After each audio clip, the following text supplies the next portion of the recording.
Trừ là tụi em làm được 8-90 rồi đó chị. Chứ không phải là tụi em nè.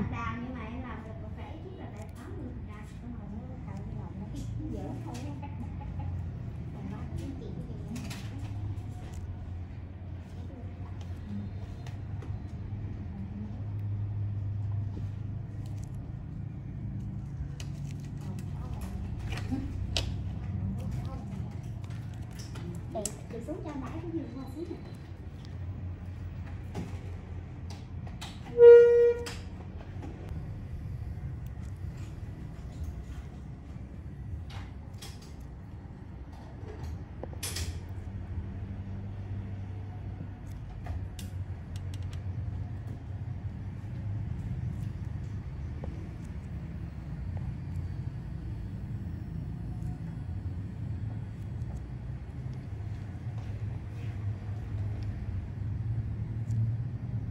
Túi cho em về để cho nó bác.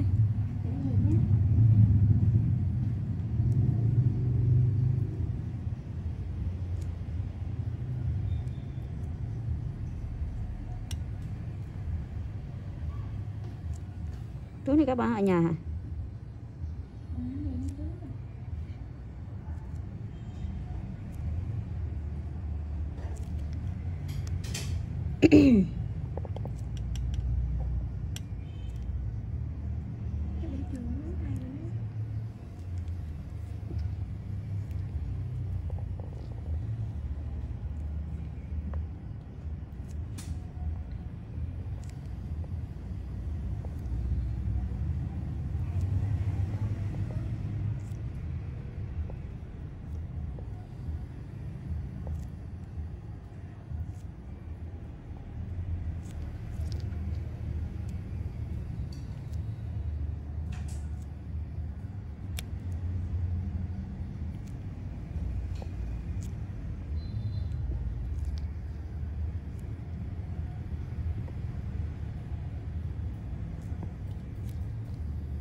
Đang xíu nữa thôi, bệnh này sắp xong.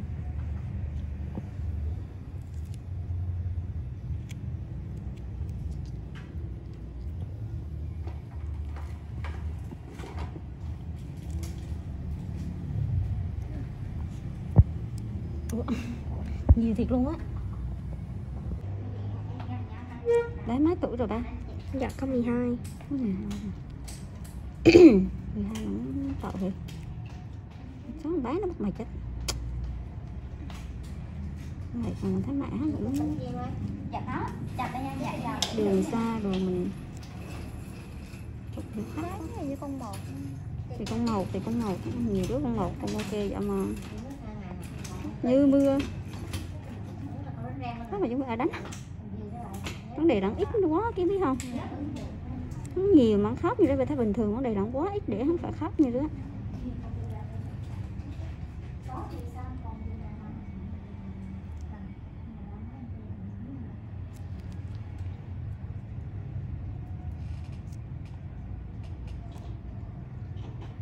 Đúng rồi.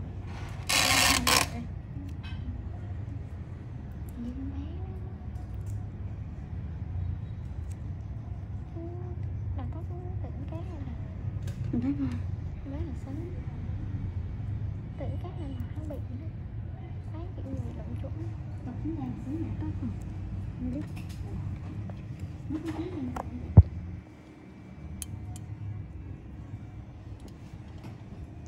Thả lắm chị làm được chị thấy.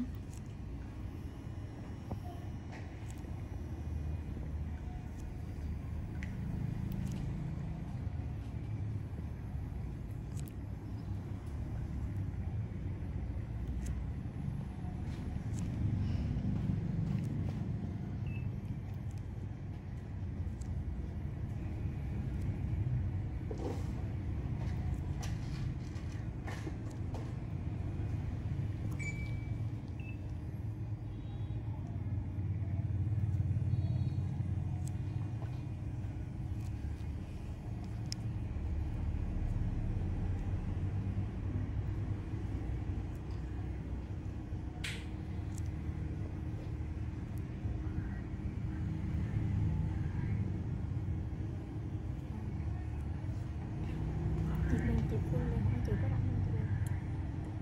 không chị? Không rảnh này. Nó kêu là chờ chị kính lịch tới tối luôn rồi.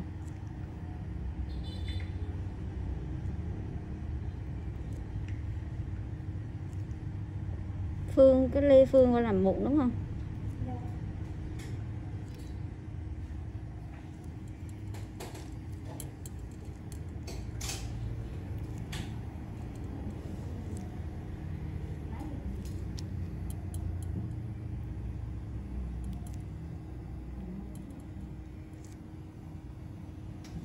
Bán đi, bán ơi. Chị trả lời cái tin nhắn hồi nãy chị Sa Đà của khách sao mà chị không quen trả lời. Hà bán nữa. Hà đứa nữa. Cái chi đó mà chị nhắn cái chi đó. Đứa một đồ chị đây làm hết.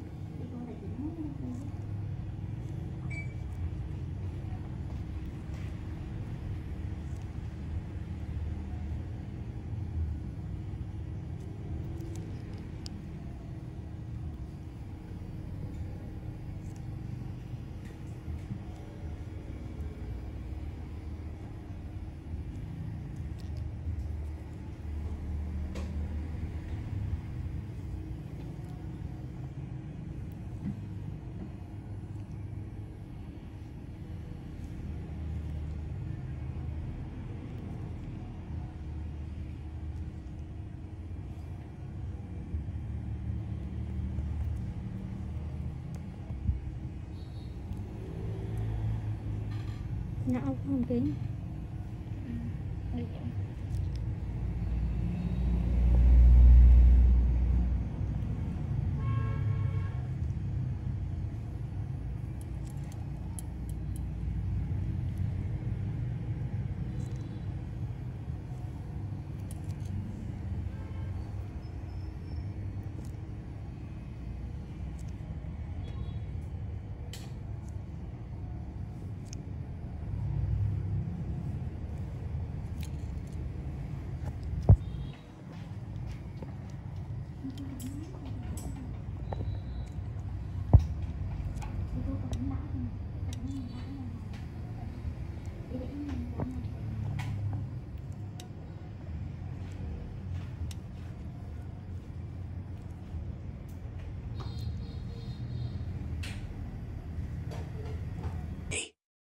Indulge your supernatural fantasies with this big Chevy hardtop, done up as a clone of the hero car from the TV series, which is now up for auction on the Bring a Trailer website.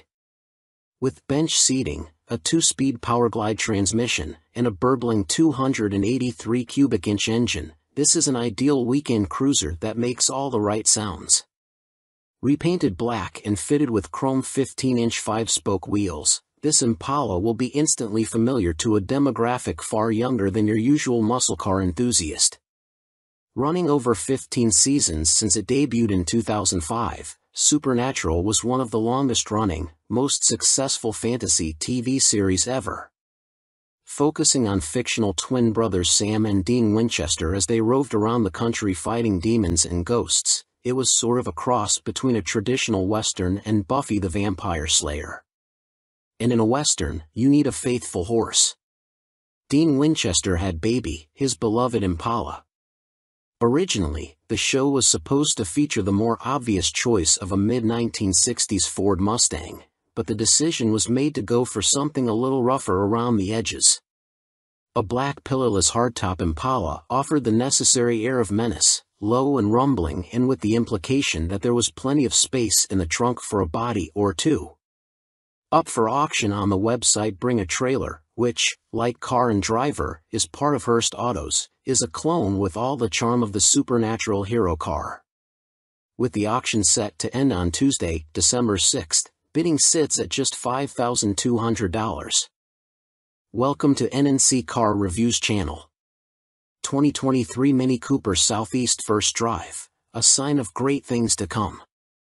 Lively handling and expressive design have been Mini's hallmarks ever since BMW reinvigorated the marque for the 21st century, so it stands to reason that a brand like Mini could benefit massively from the onrushing electrification of the automobile. But so far, outfitting Mini's lineup of compact and subcompact models with motors and batteries has been slow going at best.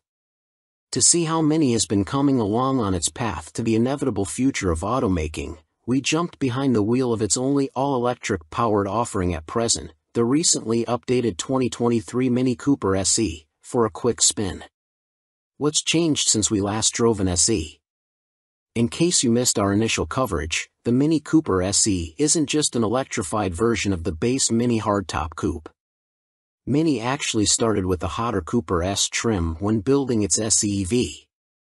Although it no doubt would have been better to start from a dedicated electric platform, we appreciate that Mini set out to lend some sportiness to its first ever mainstream consumer EV. When we first tested the 2020 Cooper SE, we enjoyed its entertaining driving dynamics and model-specific styling cues, but we also found it to be lacking in other areas. Mini attempted to make the Cooper SE a bit more appealing with a refresh for 2022 that included new technology, cosmetic changes, and most important, an improved EPA-rated range of 114 miles. Although the SE received the same exterior facelift as the rest of the Mini lineup, which makes it look less distinctive and more like the regular hardtop, SE badging and the addition of an optional tricolor gradient roof helps set it apart slightly from its gas-powered siblings. Mini also reworked the hardtop's interior with a reshaped dash and modified air vents, a standard digital instrument cluster, and a standard 8.8-inch infotainment display. And for the 2023 model, Mini added more paint and upholstery options, standard Apple CarPlay, and a new special Resolute edition. The good. The Mini Cooper SE's new face is kinda cute, sort of like a Pokemon you can drive, and it's only available in a two-door body style, a positive to us in a world where the number of true coupes is drastically shrinking. The roof gradient effect is also very cool in real life, and Mini even affixes a small roof spoiler that enhances the sporty look. The inside is as distinctive as the exterior but remains fairly ergonomic despite the quirky design. As with the gasoline models, the SE's power switch is a tab that's laid out within a row of switchgear, adding a little bit of fighter pilot fun to starting up the car. Mini also equips the SE with a conventional shift knob, a reminder that this is a transitional vehicle between the existing line of hardtop variants and what Mini says will be a dedicated EV platform in the future. Rather than positioning the regenerative braking mode selector as a click down from drive, Mini places the selector switch amid the rest of the car's hard controls on the center stack. Drivers can select between the standard mid setting, the more responsive sport mode, the frugal green mode, and the super conservative green plus mode. As one would expect, sport mode is by far the best way to have fun in the Cooper SE. A single motor drives the front wheels, spinning out 181 horsepower and 199 lb-ft of torque. In our testing, the Cooper SE hit 60 miles per hour from a standstill in just 6.0 seconds, making it quicker than the 6.6-second run managed by the 2022 Cooper S Sidewalk convertible we tested. Like one would expect from a traditional front-drive hot hatch, Mashing the throttle yields some torque steer, but it's easy to overcome and gives the Cooper SE a feisty character. While flinging the electric mini hatchback along some country roads, we found it to be lively and tossable. Its steering is heavy and somewhat numb, but it's accurate enough and allowed us to explore the limits of the Cooper SE's communicative chassis. The default regenerative braking setting is aggressive but highly predictable and easy to get used to. We briefly sampled the less forceful Regen setting but found it provided too little bite and required us to fuss with using the actual brake pedal. The Mini Cooper SE has all of the benefits of a small car, and its clever battery packaging allows it to swallow the same amount of cargo as a regular mini hardtop. Navigating traffic, engaging in a spirited drive, and parking are all strong suits of the electrified hatchback. In this regard, it looks like Mini has everything going for it when it does move over to building electric vehicles from the ground up. On the safety front, Mini offers a satisfactory suite of standard active safety equipment for the SE, including front collision warnings, automatic emergency braking, and lane departure warnings. Ticking the box for the driver assistance package adds adaptive cruise control, a head-up display, and a parallel parking assistant.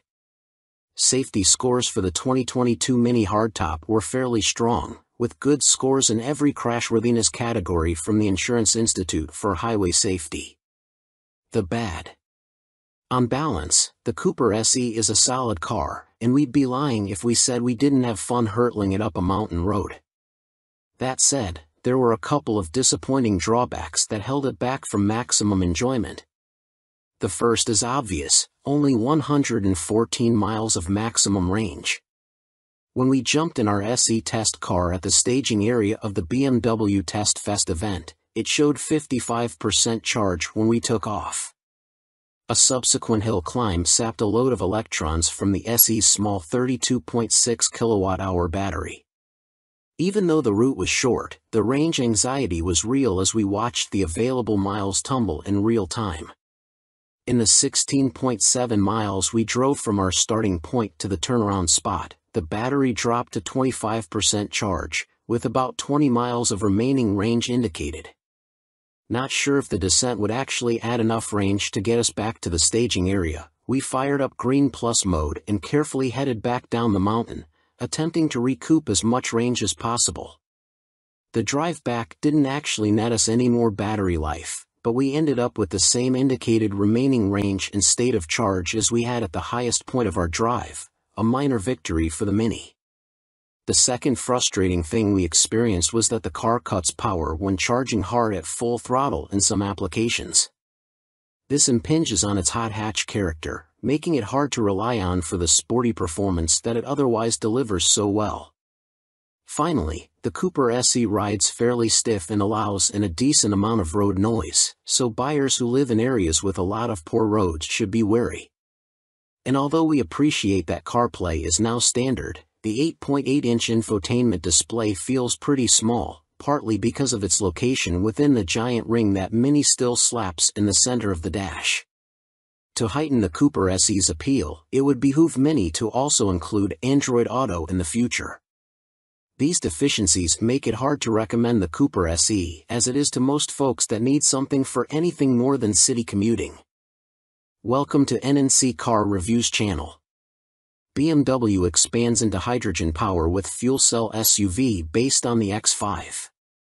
The BMW 9.5 hydrogen fuel cell SUV is now entering low-volume production and will begin testing in select regions next spring. Based on the regular BMW X5, the 9.5 is retrofitted with a fuel cell stack, an electric motor and battery, and a new floor to fit its hydrogen tanks. BMW believes both electric and hydrogen-powered vehicles are necessary to combat climate change, with the 9.5 a potential precursor to future models. Along with a growing number of automakers, BMW says it's committed to combating global climate change and aims to be carbon neutral by 2050. Unlike many automakers, however, the German brand believes hydrogen fuel cell vehicles will play a big role in reaching that goal, alongside battery electric vehicles, of course. Leading the charge is the hydrogen-powered BMW 9.5 SUV that has just begun low-volume production. It was first previewed a few years ago by the iHydrogen Next concept that appeared at the 2019 Frankfurt Auto Show. Starting sometime next spring, 2023, the small batch of 9.5s that BMW is now building will hit the streets in select regions around the world for testing purposes. Based on the regular BMW X5, which is built in the company's factory in Spartanburg, South Carolina, the 9.5 is assembled at BMW's Research and Innovation Center in Munich, Germany. The transformation from X5 to 9.5 includes swapping in an entirely new floor to fit the fuel cell system's 2 hydrogen tanks that are located under the midsize SUV's central tunnel and rear seats. The tanks have a total capacity of about 16 pounds and feed an underhood fuel cell stack paired with a rear-mounted electric motor and battery. BMW says the 9.5's entire fuel cell electric system makes a combined 374 horsepower. The company also says its curb weight is comparable to the plug-in hybrid X5, which weighed 5,627 pounds on our scales. BMW claims the 9.5 can accelerate from 0 to 62 miles per hour in under 7 seconds and has a top speed of 118 miles per hour. It also has an estimated driving range of around 310 miles, although that claim is based on the optimistic European WLTP cycle. BMW believes that fuel cell powertrains will provide a carbon-free alternative to customers with needs that can't be met by EVs, such as those who need to refuel quickly and don't have fast charging access. The company also thinks hydrogen power will help offset the challenges that electrification faces, especially with medium and heavy-duty trucks. Other issues the technology is said to address include regions with constraints on electrical grid capacity and renewable resources. Plus, BMW says more than 40 countries worldwide currently have a strategy regarding hydrogen power and cites the continuous build-up of hydrogen refueling stations since 2020. Welcome to NNC Car Reviews channel. Custom Restomod 1965 Dodge D200 wedges in a modern Laramie interior. Classic on the outside, modern on the inside. Fooled again. Never saw it coming until you open the truck door. The idea of slipping a classic body over a modern drivetrain isn't new, but it never gets old. The example here mates a first generation, 1961 to 1965, Dodge D200 body with a brand new, it's all relative, four-wheel drive 2010 Ram 2500 Laramie pickup truck, resulting in nostalgic D200 vibes underpinned by modern technology and amenities. It's the best of all worlds, except for all the work involved and essentially devouring 2 different trucks. Let's just say, if it landed in the driveway, we wouldn't kick it out. Since this Dodge D200 is a 2010 Ram 2500 at heart, it's powered by a 6.7-liter Cummins i6 backed by a rebuilt Jasper 68 RFE automatic transmission. A 1965 with a Cummins would have predated the first prototype Cummins-powered Dodge truck by 20 years, and a factory Cummins-powered Dodge truck wouldn't roam city streets until 4 years later in 1989. And obviously it wasn't the same Cummins as this 6.7-liter, which was cleaned, inspected, resealed, and painted Cummins beige. The 2010 Ram HD's Cummins, rated at 350 horsepower and 650 lb-ft of torque, would be quite a surprise upon popping the hood of the D200. The outside of this Oxford Grey Dodge D-Series looks smooth and straight, showing off the beautiful lines of that classic swept-line bed, which was cut down and modified to fit its new chassis. Likewise, the front fenders were extended, while a taller intercooler and radiator necessitated a 500 series truck grille filler panel for proper clearance. The modified and re-chromed 1965 bumper has chrome tow hooks. The side mirrors, door handles, rear bumper, and tailgate tout modern functionality despite their old-fashioned looks. The vintage-looking stainless power mirrors are compatible with the factory Laramie controls, and the polished original stainless refrigerator door handles were modified to work with the 2010 door latches, retaining power locks and door switches. The rear bumper houses factory 2010 backup sensors, and an aftermarket backup camera hides in the tailgate. Lastly, a flip-down license plate covers the hitch receiver. A 3-inch lift, suspended by Rancho shocks, looks correct atop 37 by 13.50 BF Goodrich KM3 mud-terrain tires. The white-black Rhino Armory wheels are highlighted by 96 polished stainless flange head bolts. Custom clips mount the polished OEM vintage Mopar hubcaps. Side note, we feel back for whoever's responsible for keeping these wheels clean. RBP power steps with LED lighting help passengers get in and out, and German Hella headlights and fog lights help light the road, as do LED taillights. While the outside looks like a 1965 Dodge D200, the inside does not, at all. From dashboard to front seats to all the wiring and modules, the brown interior is mostly 2010 Ram Laramie. That means dual-zone climate control, Laramie power heated and cooled front seats, heated steering wheel, and so on. That also means the factory-installed trailer brake controller, exhaust brake, and TPMS and ABS systems all work. Not bad for a 65. Welcome to NNC Car Reviews channel. Tesla Model 3 Highland update coming soon, according to insiders. Despite its continued popularity, the fact remains that the Tesla Model 3 EV sedan is getting a bit long in the tooth. The EV landscape is very different compared to when the Model 3 was first introduced, and the automaker faces real market threats from competitors like 2023 Hyundai Ioniq 5, which won our SUV of the Year award, and more directly from the upcoming Ioniq 6 sedan. So a new report from Reuters with insider details about a potential upcoming refresh are not surprising. Rumors have swirled for quite a while that Tesla has been working on an update to the Model 3 codenamed Highland, but thus far Tesla has not confirmed them. Despite that, for individuals with knowledge of the Highland project told Reuters that Tesla is getting ready to put the updated Mode 3 into production, and that it will feature new styling and other updates. However, it won't be merely a cosmetic refresh.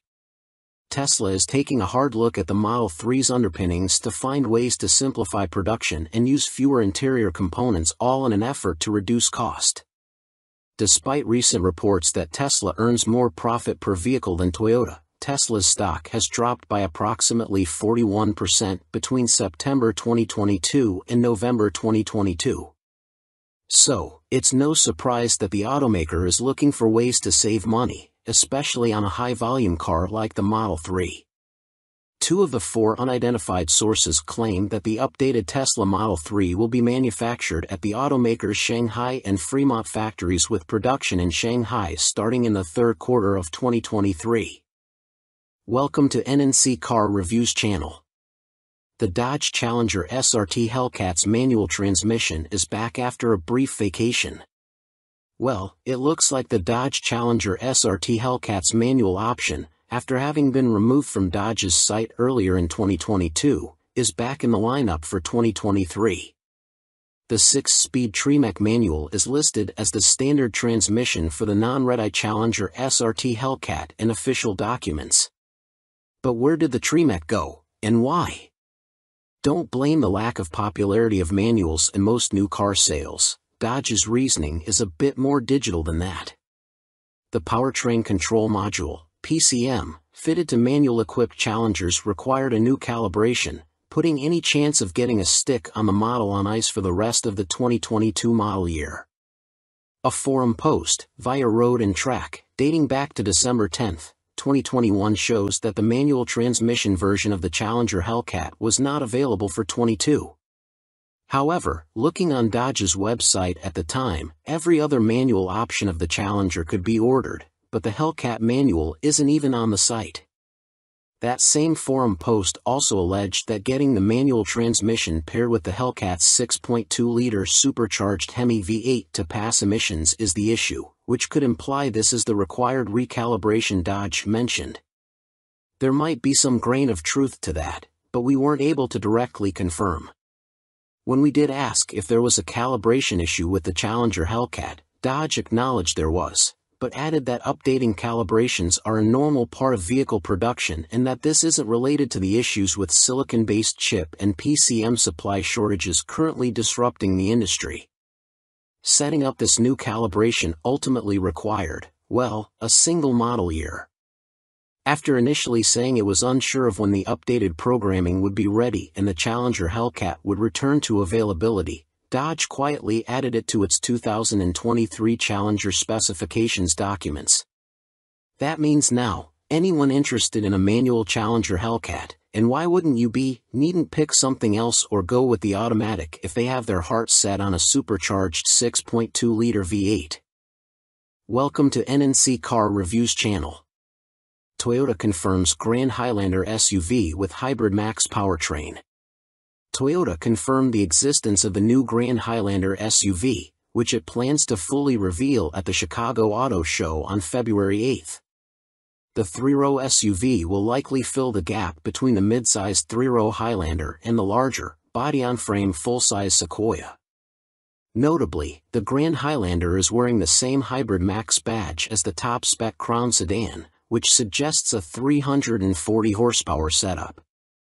It looks like Toyota wants to join in on the excitement surrounding enlarged versions of SUVs like the Grand Cherokee L and Grand Wagoneer L by making its own supersized version of the Highlander called, you guessed it, the Grand Highlander.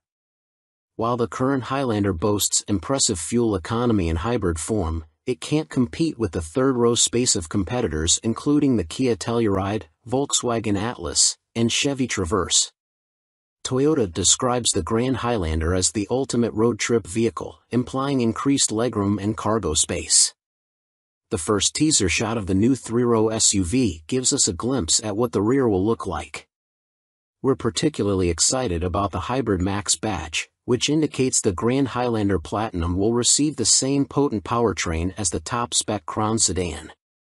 In that car, the hybrid setup with a turbocharged 2.4-liter inline-4 gas engine produces a combined 340 horsepower and 400 pound-feet of torque. Toyota didn't give any information about the Grand Highlander's available powertrains, but it's likely the standard 265 horsepower Turbo 4 from the base Highlander will carry over to this new model as well. We managed to pull back some of the shadows layered over the photo to expose a bit more of the car. The increased visibility shows similar squared-off styling to the current Highlander, but also includes a pair of round exhaust tips not found on the standard version. The taillights take on a C shape, and a new light bar spans the spoiler. We don't have any other info on pricing or when we'll actually start seeing the Grand Highlander on the road, but we do know that Toyota is planning to do a full reveal of the SUV at the Chicago Auto Show on February 8. Welcome to NNC Car Reviews channel. The Toyota Land Cruiser will likely return to US.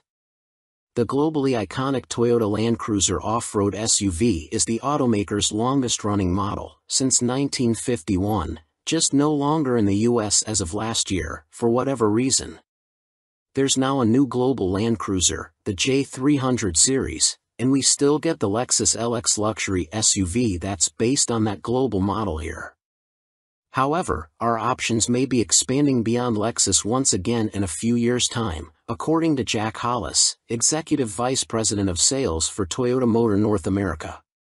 In an interview with Motor Trend following news of the all-new 2024 Toyota Grand Highlander three-row SUV, Hollis was asked if a storied nameplate like the Land Cruiser would ever make its return stateside, and the answer was promising. Will we ever? I would say likely yes. Asked if it would be in the foreseeable future, he said we would have to wait for an answer on that one. Obviously Land Cruiser is such an important part of our heritage and has done such a great job. And I'll be looking at it, absolutely. Have I seen designs, thoughts, and hopes? Yes. But nothing to announce. It's still a ways off, Hollis added. So it's certainly not confirmed, but it's a much stronger answer than we were expecting. Then again, even last year's Land Cruiser departure announcement came with a wink, with Toyota encouraging loyal enthusiasts and intrepid adventurers to stay tuned for future developments.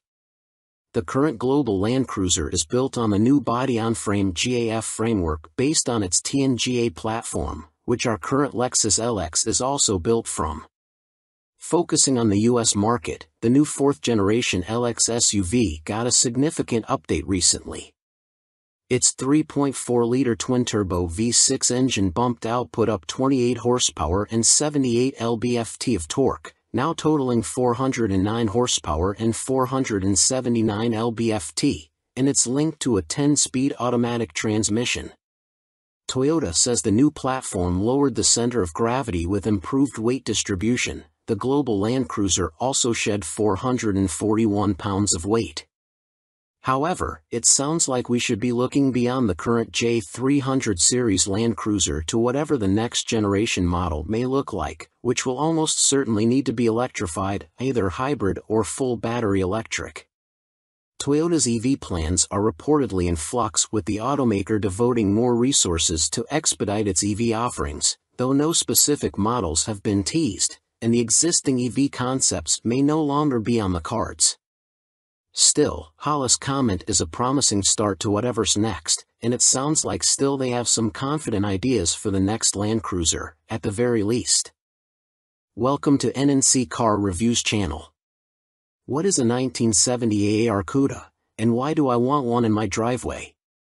Time to kick down that annoying fourth wall and go a little first person. Recently we were working on some Mecum auction stuff, and I was asked by another editor what car I would want under my proverbial Christmas tree. Now, I used to run Super Chevy, and although my car choices would lead people to believe that I'm a diehard Chevy guy, the truth is that I like cars in general, even if I do get pulled into the Chevy gravity well most of the time. After browsing the Kissimmee, Florida, Mecum listings, I found the car I would want, a 1970 AAR Plymouth Barracuda. A Mopar. Yeah, but not just any Mopar. How many e-bodies were built in 1970? Before we look specifically at the AAR variant, we should get an idea about how special the 1970 Mopar lineup was. Many consider 1970 to be the high water mark for e-bodies, and in terms of sales, it certainly was. Chrysler was hoping to sell nearly 250,000 e-bodies that year, and although it didn't hit that number, the company did sell a ton of cars, with 55,499 Barracudas and 83,032 Challengers leaving the factory. The Plymouth Barracuda, shortened to CUDA by the cool kids, like the Challenger, offered 3 lines, as well as 3 body styles: the base coupe, a hardtop, and a convertible. A whopping 9 engine options were on the menu, ranging from the base 145 horsepower slant-6 to the iconic 455 horsepower 426 Hemi V8. What is an AAR CUDA? Anyone who knows me would tell you that I'm into the whole pro touring deal, so that might be why the AAR CUDA flips my switches. The AAR CUDA joined the Plymouth family in March of 1970, and was a tribute to Dan Gurney's All-American Racers, AAR, Barracudas being run in the SCCA Trans Am series. The track version the team fielded was powered by a 440 horsepower 305-inch V8 topped with a lone 4-barrel carb. The civilian AAR CUDA was built to approve, homologate, in fancy talk, the small block engine for SCCA racing use. Only 2,724 AAR CUDAs were built in 1970 at the Hamtramck, Michigan, plant. The AAR was only produced for 1 year, making it a fairly rare piece of automotive and racing history. What engine was in the AAR CUDA? The street version of the AAR CUDA got a 340-inch, 4.04-inch bore/3.31-inch stroke, iron block V8 with iron heads, solid lifters, and 3 2-barrel Holley carburetors sitting on an Edelbrock aluminum intake. The 346-barrel was rated at 290 horsepower at 5,000 RPM and 350 lb-ft of torque at 2,800. Not the most powerful offering, but no slouch either. What else made the AAR CUDA different? Though the interior was fairly standard, the exterior was anything but. It was offered in many of the high-impact colors of the day, and given a racy look with a functional matte black fresh air fiberglass hood and distinctive strobe stripes that incorporated the tricolor AAR Shield logo. The trunk lid received a unique black ducktail spoiler, and the rear of the Cuda was raised nearly 2 inches to allow for the side exit exhaust. Related, 1970 Cuda returned to the track after 30 years in storage. The AAR had special stocks and rolled on Goodyear Polyglas GT 60 15-inch tires in the rear and E60 15-inch tires in the front. This gave the 1970 AAR Cuda the distinction of being the first Detroit production car with staggered wheel sizes. 1,120 were equipped with the A833 4-speed manual trans, and 1,603 had the 3-speed A727 Torque Flight automatic. You know which one we prefer. Welcome to B&C Car Reviews channel. Polestar 2 BST Edition 270 echoes Polestar's past. Before Polestar became Volvo's all-electric offshoot brand, it was the Swedish carmaker's racing and performance division. Perhaps in a bid to regain some of that sporty personality, there's a new limited production model, the 2023 Polestar 2 BST Edition 270. With the dual-motor Polestar 2 as a starting point, the 270 in the name refers to the worldwide production run. The BST is a nod to its internal BEAST development code. For the $76,900 starting price, the BST is essentially a Polestar 2 with the optional Pilot, Plus, and Performance Pack options. According to Polestar's online configurator, adding these options to a non-BST model takes the price to $66,400. The BST's power output of 469 horsepower and 502 pound-feet of torque is the same as the performance packs, as are the upgraded Brembo brakes. The EV guts are also carryovers, with a lithium-ion battery pack that has a 75.0 kWh usable capacity and DC fast charging up to a 155 kW rate. Range drops slightly though, from an EPA estimated 260 miles down to 247 miles. The BST's price premium is justified with exclusive add-ons that include 21-inch forged wheels with bespoke Pirelli P0s, a front strut bar, a 1-inch lower ride height, painted body cladding, and black mirrors. The big news is the inclusion of special Öhlins dampers that are two-way adjustable up front. To see if those upgrades paid off, we had the opportunity to ring out the BST on the Bay Area's Skyline Boulevard, an abstract scribble of pavement famed for slicing through the redwoods. Within the first few blocks heading out of Burlingame, California, it's clear the BST's ride quality is firmer than the standard Polestar 2 with the performance pack. You definitely feel the impacts from ruts in the pavement, but only large potholes cause any real harshness. The smaller bumps are adequately smoothed over thanks in large part to the Öhlins dampers dual flow valving that allows for distinct behaviors for low and high-speed compression events. It's similar to how progressive springs can add some initial compliance for comfort and stability while also having greater resistance when cornering hard. The difference is that the Öhlins dampers are more easily adjustable to suit your tastes. The coilover spring preloads are also manually adjustable with the right tools. Polestar's Christian Sampson, head of product attributes, informed us that our BST was set to 7 on the adjustment scale of 1 to 22, with 1 being the firmest and 22 the softest. That potentially leaves a lot more compliance for everyday comfort and a bit more firmness for a track day, though the 127 miles per hour top speed will limit how much fun you can have on the straightaways. As we find our way to Skyline Boulevard, the suspension begins to shine. You feel a strong connection to the BST and the Pirelli's contact patches with every nudge of the steering wheel, though the steering effort seems too light for spirited driving. In typical EV fashion, having the batteries below the floor masks a lot of the small hatchback seat/the estimated 4,700 pound curb weight. It's easy to get acclimated to the BST's handling characteristics, and in no time were pushing harder and harder into each consecutive turn. Larger undulations in the road can cause some alarming hops, though. The Polestar BST is as entertaining and lively as the BMW i4, and the lack of synthetic motor noises gives it a more zen-like experience. You hear the tires squeal in turns and whimper when you're hard on the brakes. They give a very good indication of how much harder you can drive in a delightfully old-school analog manner. We executed a very subtle four-wheel slide in one bend and were pleased with how intuitive and effortless it was to manage. There weren't any snap releases from adhesion, nor was there any need for any rally car histrionics by sawing away at the wheel. Like a gold medal gymnast, it just stuck the landing. Point: the BST was also well-mannered on slick roads. Mid-corner bumps were barely acknowledged, and there was still an abundance of grip to keep charging with more aggression than most drivers would consider sensible. There's no doubt that the BST is a very different beast compared to the Polestar 2. It's a hardcore version for the few who are willing to sacrifice some comfort for cornering excellence. It's as good a dance partner as the i4, and its interior is noticeably nicer than that of a Tesla Model 3. With most EVs taking the SUV route, there are few sporty alternatives that don't cost as much as a Porsche Taycan or an Audi e-tron GT.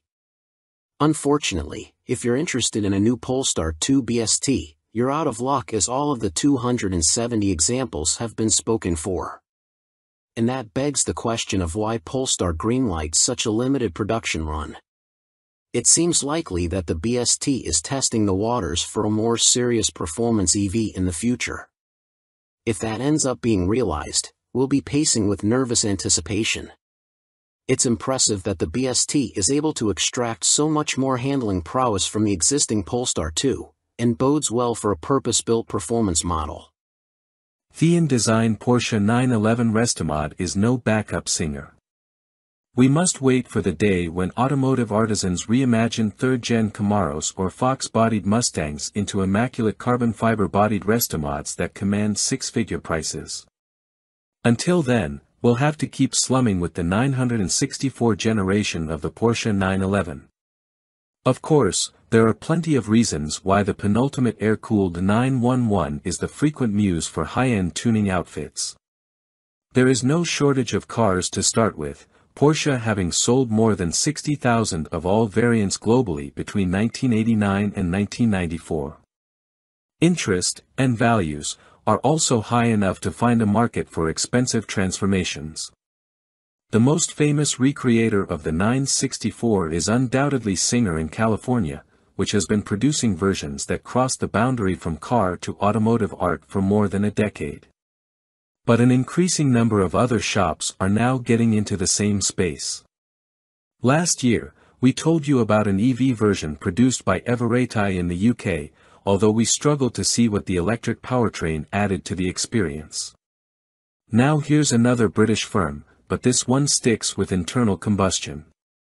The small shop is called Thean Design, and it gave C/D the chance to experience a partially carbon fiber-bodied 964 just before it was shipped to a buyer in Chile, hence the car's Chi001 name. Oh, and that customer is a successful blueberry farmer, if you're wondering about the reason for its violently violet color scheme. As with many similar businesses, Thean Design was born from a personal passion, in this case, the quest of a man named Adam Hawley to build his own perfect 964 while working 9 to 5 as a car designer for big auto companies including Jaguar Land Rover. The car was eventually finished to a standard that had friends and acquaintances asking him to create something similar for them, leading to the establishment of Thean Design with business partner Lucinda Argy, who is also his wife. While the Thean Chi001 shares its basic form with the 964, its detailing is clearly inspired by that of earlier 911s. It has lost the full-width rear light bar it was built with and gained both 930 turbo-style bumper overriders and headlamp bezels. The original car underneath the conversion was a Carrera 4 sold in Japan, but it has been stripped to component parts and completely rebuilt.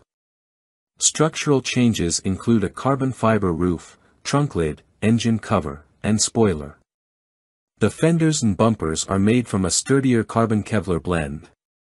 Weight saving over a regular 964 is around 220 pounds, according to Holley, with the part composite bodywork also making the car stronger. Up close, the attention to detail is close to obsessive, including touches such as the symmetric mounting of the twin ignition coils on the engine firewall and the invisible integration of a center, high-mounted brake light into the rear window surround.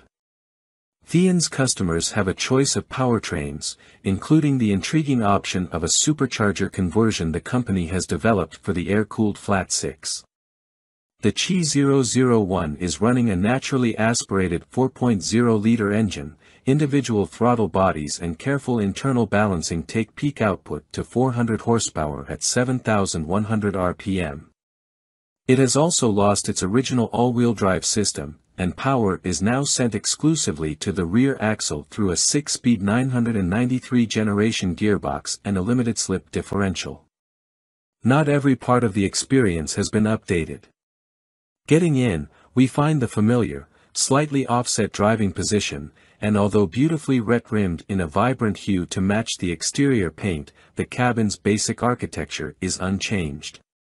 But starting the engine reveals an immediately different character to a regular Carrera of this generation. First, the bark of the exhaust, which switchable acoustic flaps vary from loud to very loud. Second is the immediacy of the engine's responses to even slight accelerator pedal pressure, thanks to an ultralight flywheel.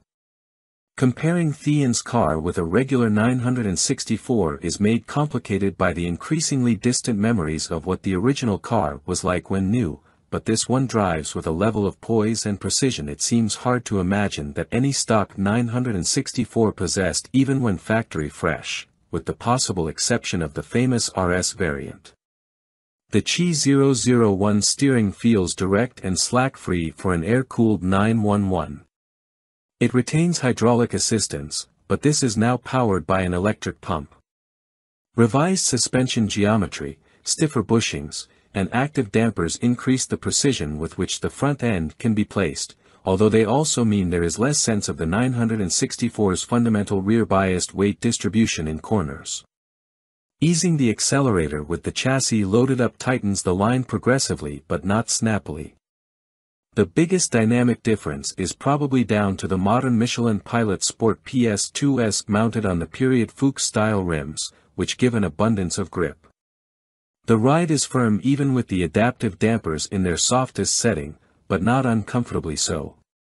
Yet the engine is the Chi 001 starring feature, impressively muscular low down but with what feels like an inexhaustible appetite for revs that the scalpel-sharp accelerator encourages a driver to exploit. The tachometer only goes to 8,000 RPM, but the limiter is actually another 500 RPM beyond that. Working against just 2,570 pounds, it feels 21st century fast, too. The gear shift is perfectly weighted, and despite the switch to carbon ceramic brakes, the middle pedal feels similarly natural in its responses. This love story may have you question our critical faculties, but the car does have some downsides. The first is the price. While considerably short of the seven-figure expenditure required for one of Singer's pixel-perfect offerings, a buyer will still need to pay Theon around $500,000, at current exchange rates, to get something similar to this car, plus the cost of the donor 911. The second is the weight. The company already has a substantial order bank it needs to work its way through and can build at no more than 5 cars a year. Welcome to B&C Car Reviews channel. Steve McQueen's Bullitt movie Mustang suddenly reappeared. This is how it happened. Steve McQueen's Highland Green 1968 Ford Mustang GT Fastback vanished 38 years ago. The ominous-looking pony car with the barking 390 cubic inch V8, which starred in one of the greatest chase scenes in movie history in the film Bullitt, with McQueen doing the driving in many of the shots, may have been lost, but it was never forgotten. Certainly not by Mustang aficionados, who speculated on its whereabouts for almost 4 decades, titillated by the occasional internet post or word of a spectral sighting. So when the Bullitt Mustang suddenly appeared at a Ford press preview at the North American International Auto Show in Detroit on January 14, 2018, the assembled journalists, car nuts, Ford execs, and Mustang fans went full geek. The synchronicity of the car's breaking cover in the same year as the Bullitt movie's 50th anniversary, and at the same event where Ford revealed its 2019 Mustang Bullitt tribute model, the third since 2001, is just too perfect for it to have been happenstance. And yet it largely was. As those involved tell it, the Bullitt Mustang never would have resurfaced in Detroit had it not been for a coincidence of cosmic proportions, the sheer luck of fortuitous timing, and, especially, the efforts of a determined coterie of emotionally invested volunteers. It took 30 seconds for the Bullitt Mustang, in original, if dilapidated, condition, to rumble onto the stage at Detroit's Cobo Center, but it took a village to make it happen. The backstory. The movie car's trip to the auto show stand actually started in earnest in December 2015, according to its owner, Sean Kiernan. Kiernan, 36, inherited the Bullitt from his late father. Bob Kiernan had purchased it in 1974 from an ad in our sister publication, Road and Track, to replace the family's only car, an MGB/GT. You have to remember that, at the time, movie cars were not really sought after, says Kiernan. His father liked the idea that it had been used in a movie, but the big factor was that it handled amazing and had huge amounts of power, especially compared to an MG. The Kiernans initially felt so casual about the Mustang's connection to the film that they employed it as a daily driver. Sean's mother, a schoolteacher, drove it for about 5 years, at which point it developed clutch trouble. It was parked in 1980, a year before Sean was born. Kiernan grew up to be a car enthusiast like his father, and the two made a couple of attempts at fixing up the old green Stang themselves. They got as far as taking the car partly apart and having the engine freshened. The odd thing that happened, says Kiernan, is that the car just stayed in the garage all those years, as a project car does, and the internet was born while she just sat there, and in turn the rumors began to form. Not until 1999 was there any intention of keeping it under lock and key and a secret. My father and I always wanted to reveal it in the right way to squash any rumors that he was a hoarding car collector, and then I was just going to drive it to have fun. But Kiernan's father fell ill and passed away in 2014 before they could get the Mustang reassembled. At that point, says Kiernan, he was feeling the emotional gut punch of his father's death and was in a quandary about what to do with the car. I was struggling, he says. Then came the coincidence that changed everything. In December 2015, Kiernan, a salesman of automotive paint and supplies who lives outside Nashville, was returning from a day of sales calls with his boss, Casey Wallace. Wallace, the company's regional sales manager, had come in from out of town. On the long drive back to the office, Wallace asked Kiernan what cars he had inherited from his father. A 75 Porsche 911 and a 68 Mustang GT 390 Fastback, answered Kiernan. Wallace was intrigued and wondered what color the Mustang was. Green, replied Kiernan. Huh, responded Wallace. Sounds like the Bullitt Mustang. Kiernan recoiled. Was the family secret blown? Kiernan knew Wallace was no car guy. He barely knows how many tires are on his truck. How the hell did he know anything about Bullitt? What Kiernan did not know about his boss was that Wallace had a side business. Wallace explained to Kiernan that he and his best friend, independent film and video director Ken Horstman, were partners in a film production company called Spyplane Films. They'd been trying to get an action-adventure movie made that Horstman had written several years earlier. It revolved around two 18-year-old friends discovering the Bullitt Mustang in a barn and what happens after they buy it for a few $1,000s from the owner, who doesn't know what it once was. Bad guys arrive and separate the kids from the car. Mayhem and car chases ensue. Wallace and Horstman were working on financing their movie venture. Wallace, who lived in Atlanta, was taking advantage of his trip to Nashville to speak with a potential investor while he was there. "How close is your car to looking like the Bullitt Mustang?" asked Wallace. Damn near exactly like it," Kiernan answered, stunned. What were the chances that a fellow paint salesman who happened to be Kiernan's boss also happened to be in the movie business? And that same person also happened to be trying to make a film that happened to be about the Bullitt Mustang that Kiernan happened to own? "And then," recalls Kiernan, "I had this overwhelming feeling. It was actually the first time I had felt my father's presence since he had passed away. I felt him in the truck with us." And suddenly Kiernan knew what to do. "The car you're talking about," he said to Wallace, "the one that's been lost forever? It's sitting in my garage. I've got it." "I couldn't breathe," recalls Wallace. Once he recovered from Kiernan's revelation, he asked if his filmmaking partner could see the car. The three met the next day and spent hours talking about what they might do together. "We made a pact," recalls Horstman. "We decided to do three things: to tell Sean's story as a way to honor his father, to reveal the Bullitt to the world, and to make our movie." It was enough to motivate Kiernan, a hands-on car guy with lots of experience wrenching, to reassemble the Bullitt and get it running again.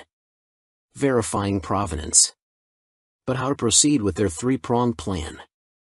The first step was to get the car authenticated. "Of course, we knew it was authentic," says Kiernan. He even had a letter from Steve McQueen to his father written in 1977 asking if he could buy the car back. Bob Kiernan turned McQueen down. After some research, Horstman reached out to John Clore through LinkedIn. Clore, a Gonzo Mustang nut, is also Ford Performance's enthusiast communications manager, the company's public relations liaison with all of the Mustang clubs scattered across America. That first connection was key. "I'm a Mustang enthusiast," says Kiernan, laughing, "and I'm also a lurker on all kinds of Mustang forums. I had to be. I never wanted it to be discovered that we had the Bullitt." John Clore had a big presence on the forums. And I'd seen him in the Mustang documentary A Faster Horse. Although Horstman's note was of necessity vague, Clore wasted no time in responding. "Welcome to B&C Car Reviews channel. Tested, 2022 Volkswagen Taos plays big among subcompact SUVs." The all-new 2022 Volkswagen Taos is the product of a familiar pattern in the car business. As a particular vehicle segment, in this case, crossovers, grows in popularity, manufacturers tend to enlarge and differentiate their entries to make room for new models that fill the newly created gaps in their lineup. With VW's range of SUVs in the United States swelling to include the compact Tiguan, the midsize Atlas and Atlas Cross Sport, and the electric ID.4, sort of an SUV, we guess, a vacancy has opened up in the increasingly popular subcompact space, among the likes of the Jeep Compass, Kia Seltos, and Subaru Crosstrek. It also helps that VW won't be offering Americans a regular, non-GTI version of its latest Golf hatchback, which we're still sore about. At least the Taos is a compelling little crossover on most fronts. Little is sort of misleading, though, as the Taos is one of the larger players in its class. Its MQB-based architecture rests atop a wheelbase of either 105.6 inches for the all-wheel drive variant or 105.9 inches for the front driver. It has a huge back seat for a subcompact SUV, and its capacious and easily accessible cargo hold can swallow 25 cubic feet of stuff behind the rear seats, 28 cubes if you forego all-wheel drive. On the road, if you don't know to look for its distinguishing design cues, a broad LED light bar that connects the standard LED headlights plus chrome Taos lettering on the rear liftgate, you can easily mistake it for a slightly larger Tiguan. VW says the name Taos refers to the rugged, picturesque town in New Mexico. We didn't go there for our drive, but we did traverse our local Michigan haunts in front drive and all-wheel drive variants, both top SEL trim levels. Powering the Taos is a new 1.5-liter version of the EA211 turbocharged inline-4, a 1.4-liter EA211 is found in the Jetta sedan. Aided by the boost of a variable geometry turbocharger, the engine purrs willingly to its 6,000 RPM redline and produces a respectable, if not quite spirited, 158 horsepower and 184 pound-feet of torque, the latter from just 1750 RPM. That's less grunt than you'll get from a top-spec 175 horsepower Seltos 1.6T or a 250 horsepower Mazda CX-30 Turbo, but it's perfectly adequate for casually merging onto highways. Standard front-wheel drive models pair the Turbo 4 with a conventional 8-speed automatic transmission. All-wheel drive versions get a 7-speed dual-clutch automatic, which VW calls a direct shift gearbox, DSG. The company says this split allowed it to focus both on greater fuel efficiency with the 8-speed and a sportier driving character with the dual-clutch. The front-wheel drive SEL model we tested ambled to 60 miles per hour in 7.4 seconds and covered the quarter mile in 15.8 seconds at 87 miles per hour, making it slightly quicker than the latest Subaru Crosstrek with a 2.5-liter flat-4 and significantly fleeter than a Jeep Compass. An all-wheel drive SEL 4Motion example, which at 3,557 pounds was 313 pounds heavier than the front driver, was only a hair slower to 60 miles per hour, hitting that mark in 7.5 seconds. It also posted an identical 15.8-second quarter-mile time. The more powerful turbocharged Kia Seltos, however, is roughly a half-second quicker than the VW's both to 60 and through the quarter mile. That said, the front-drive Taos is the fuel miser's choice, earning an EPA combined estimate of 31 miles per gallon, versus 28 miles per gallon for all-wheel drive models. Our front-drive example fared well in the real world with a 30 miles per gallon average, and it posted an impressive 40 miles per gallon on our 75 miles per hour highway test, beating its federal rating by 4 miles per gallon. The aforementioned Subaru and Kia, both AWD, managed only 30 mpg on our highway run, significantly behind the 33 miles per gallon that the all-wheel drive Taos achieved in that test. Overall, the AWD version averaged 29 miles per gallon while in our care. Welcome to B&C Car Reviews channel. The all-new 2023 CR-V is everything you want in any terrain.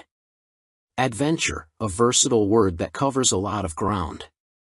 Just like the next-generation CR-V. The redesigned midsize SUV is ready for bigger adventures, from crosstown to cross-country, with more capability, a spacious cabin, and plenty of room for gear. The 2023 CR-V boasts a rugged new design with a longer wheelbase and wider stance.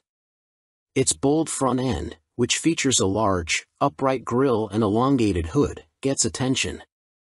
Its powerful posture, accentuated by a sporty roofline, brings the rugged look together from end to end. New dual low-beam headlights create a distinctive look and offer more illumination than previous CR-V models. Wide-open sightlines come standard, but it's up to you and your crew to seek out those priceless views. With roomy seating and sporty details throughout, the all-new interior of the 2023 CR-V makes it perfect for adventure. Feel instantly connected to your surroundings, thanks to a minimalist layout, intuitive steering wheel-mounted controls, and body-stabilizing front seats. Bigger adventures also need more comforting rest afterwards, so each passenger will appreciate the reclining rear seat on all trims. Adventures don't just happen in the wild. They take place every day near home.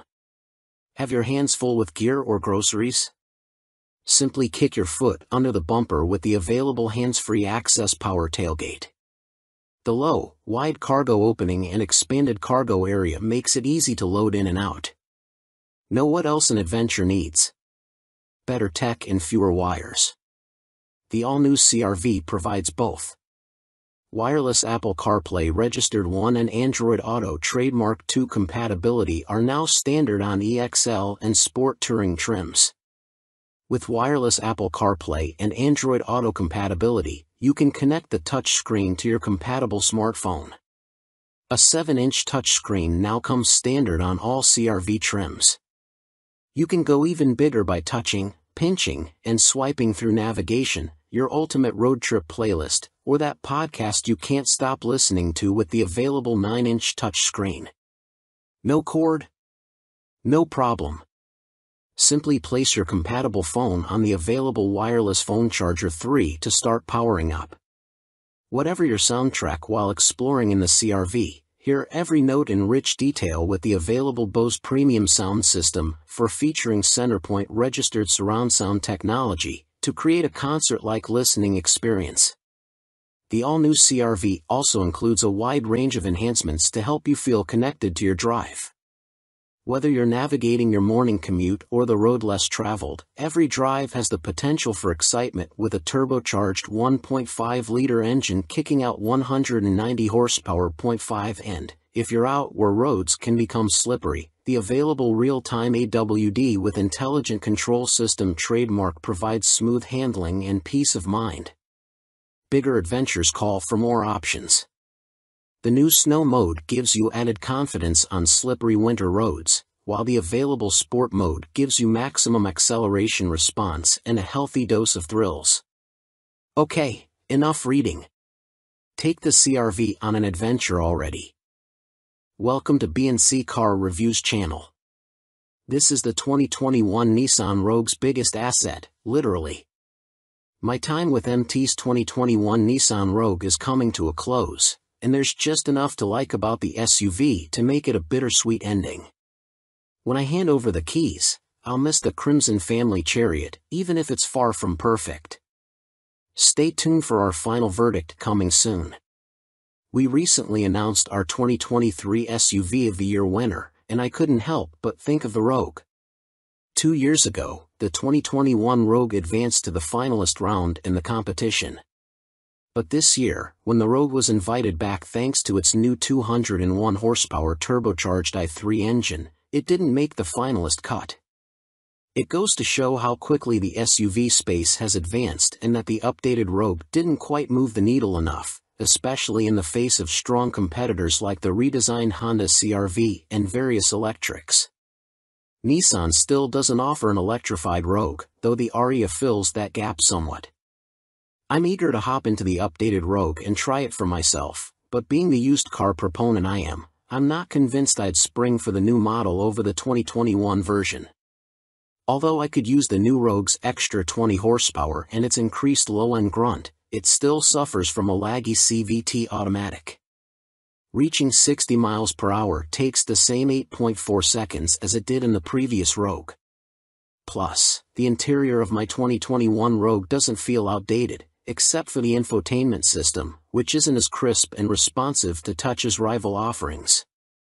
The updated Rogue's infotainment system still fails to impress. For me, the Rogue's biggest asset is its generous interior dimensions, which haven't changed from the 2021 model year. The wide cargo opening makes it easy to load luggage for the whole family. In the passenger quarters, the Rogue can comfortably fit 2 car seats and a small person in the middle seat without too much trouble. Because the rear doors open wide, entry and exit is effortless, as is loading babies into the SUV. Sufficient headroom front and back enhances the spacious feeling. Despite its roomy interior, the Rogue feels decently nimble and is easy to park.